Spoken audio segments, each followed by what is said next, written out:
J'aborde un dernier sujet, mais sans entrer dans des détails qui seraient pourtant nécessaires, mais qui nécessiteraient beaucoup de précision. C'est les mouvements de grève du personnel de la santé le 8 novembre. Moi, je vous demande de regarder ça, de suivre, d'être solidaire, si vous le pouvez.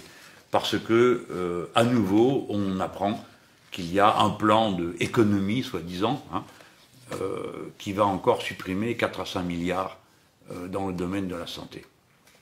Et ça va se traduire évidemment par une dégradation du niveau du service. Alors vous me direz, bon bah, c'est une dégradation du niveau du service. Oui, ben justement, on l'accepte pas.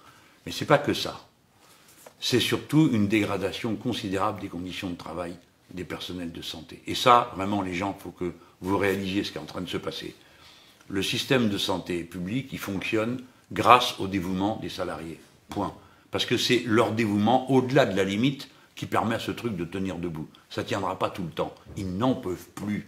Il y a une véritable épidémie de ce qu'on appelle le burn-out, c'est-à-dire des gens qui ont tellement de travail qu'ils finissent par couler. Il y a des suicides. Il y en a eu cet été, je vous rappelle. Cet été, il n'y a pas eu beaucoup d'attention apportée au suicide de 4 ou 5 infirmiers pendant l'été. Et ça continue depuis. Ça ne peut plus durer comme ça. Donc, de ce service de santé publique, nous avons tous besoin. Je ne vais pas vous faire l'article, vous le connaissez comme moi. Et il faut arrêter de faire des économies, comme ils disent, dans un secteur pareil. Parce que ce sont des économies qui tuent.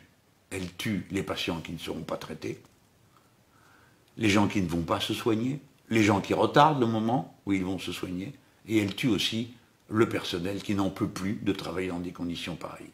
Par conséquent, ce 8 novembre-là, je pense qu'il faut vraiment qu'on montre qu'on est avec eux.